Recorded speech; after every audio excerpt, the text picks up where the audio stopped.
Hello, faithful viewers, welcome to Mr.Who Reviews. Today I'm reviewing How to Train Your Dragon, The Hidden World. Before I get that, I'll give my opinions on the other stuff in the How to Train Your Dragon franchise. First movie, good, but has some cliches. The second movie does great. The TV series, a bit of a hit and miss. Next series was fantastic. Some mature storytelling with some comedy in as well. Anyway, this actually takes place a year after the second movie. And Hiccup and the Dragon Riders are just doing a raid on some dragon hunters, just freeing some dragons. Well, it's supposed to be a stealth mission, just goes off the rails because of the twins, Rough Nut and Tough Nut, just coming in early, but they're the twins and they're just unpredictable. Whenever just go back to Burke to get the other dragons that he freed self in. Higgins' mother points out that they probably depend more on their dragons than they do on themselves. Pick up the no, that's true. The goblins are thinking that everything is like the Burke's come overcrowded all the new dragons that's coming into it, but Pickle sees it as finally fulfilling his dream of making a dragon and Viking Harmony Island or whatever. But the warlords hired this guy named Grimmel the Grizzly to take out the Dragon Riders. And he wasn't interested at first until they told him about the Night Fury, since he thought he killed all of them.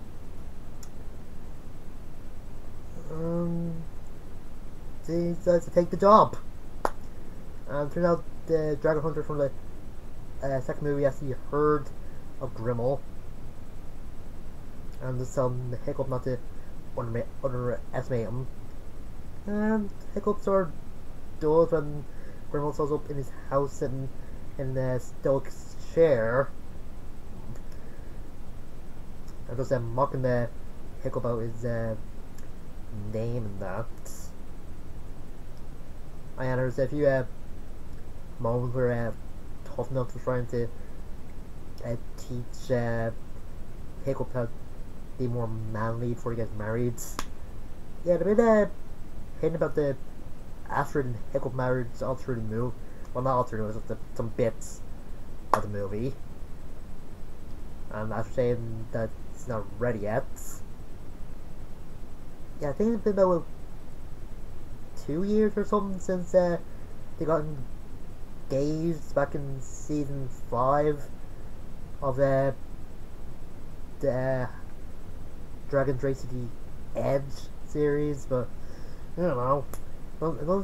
It just seems like only some stuff from that series is canon to the movies.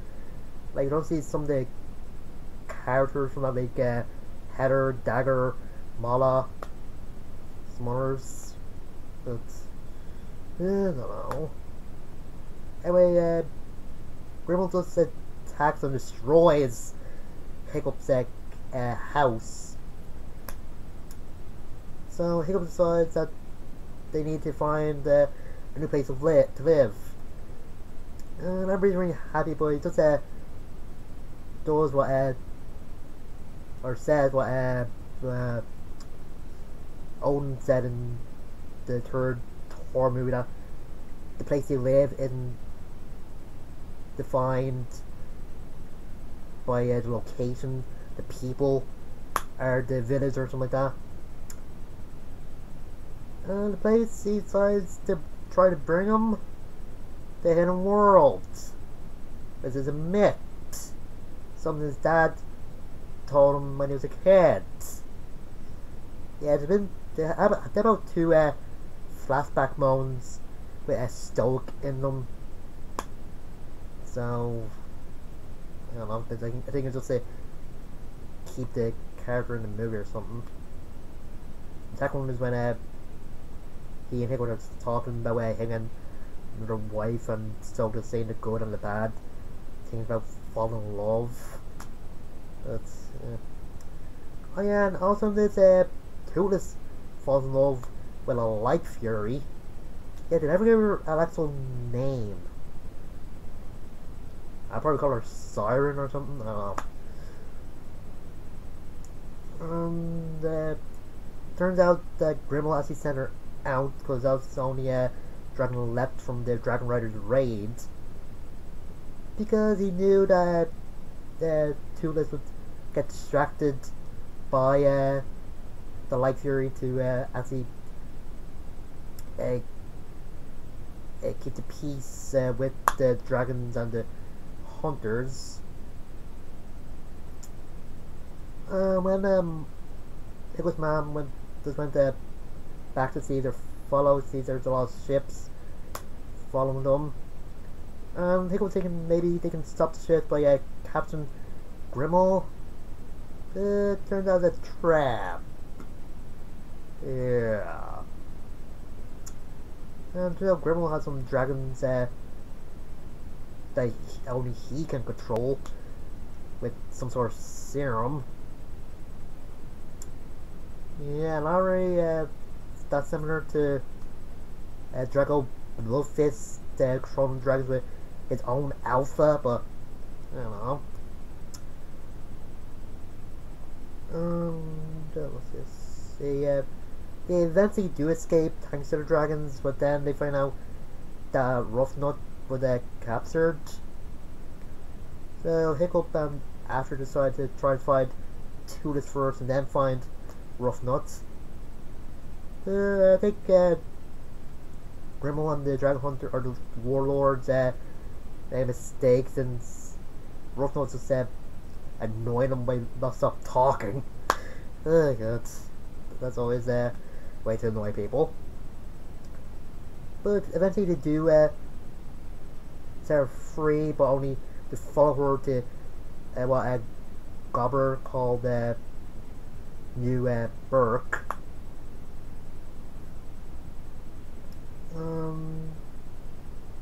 Hickman after they're able to find where Toothless and Light Fury went, which was the hidden world. And let's say it looks pretty good. When Hickman sees Toothless with the Light Fury, he realizes that he does have to let him go. Oh yeah, and the reason that Toothless can fly about Hickman now because Toothless made him a new tail.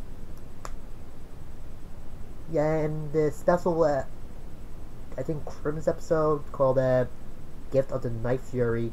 Toothless Hickman made Toothless a table. Toothless didn't want it since he didn't. I think he liked flying with Hiccup or just didn't want or something. No. Anyway, when they go back, they find Roughnut is back as well, and see them realize they're being followed.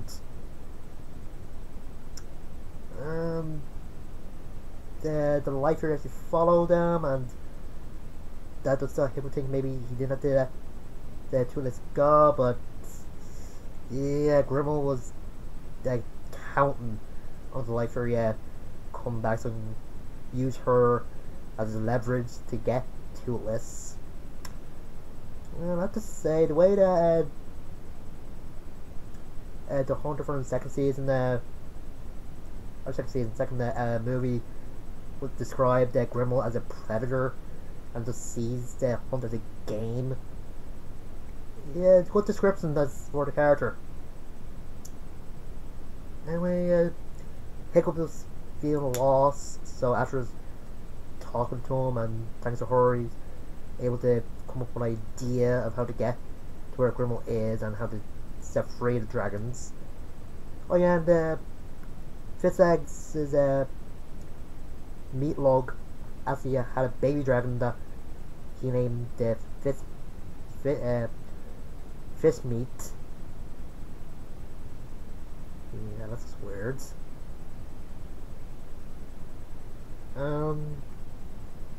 The Snot Loud is just acting weird towards Hiko's mother.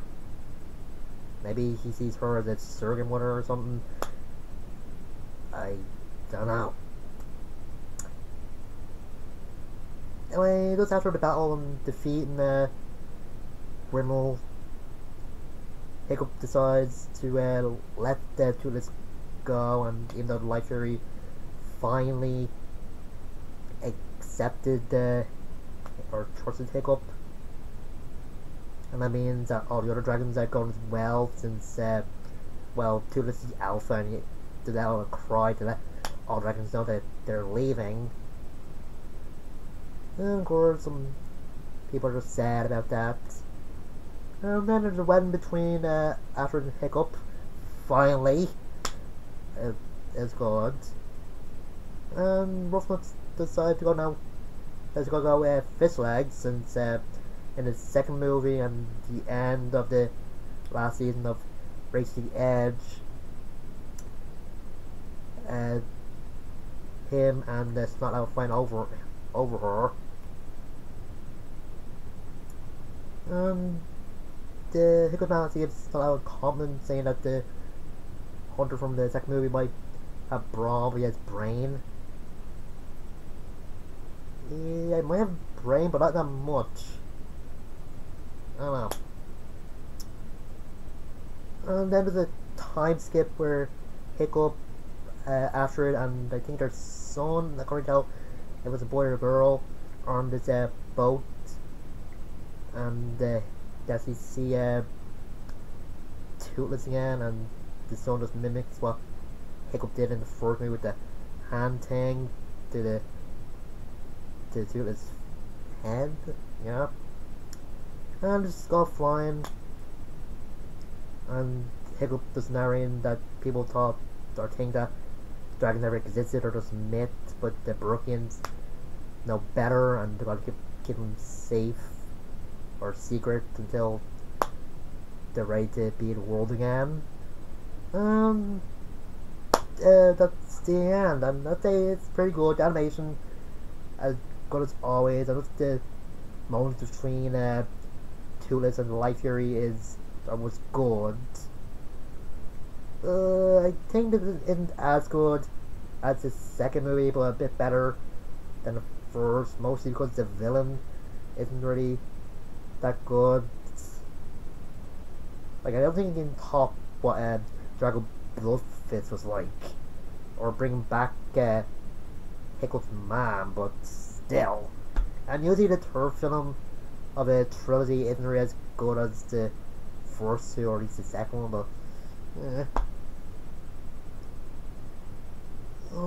but yeah, it's a pretty good movie. I recommend it to anybody that likes fantasy movies or like dragons, or who likes the How to Train Your Dragon series, whether it's the movies, TV show, Netflix show, or books. I never read the books, but I really did thought that somebody's gonna die in the movie, but yeah, I don't know.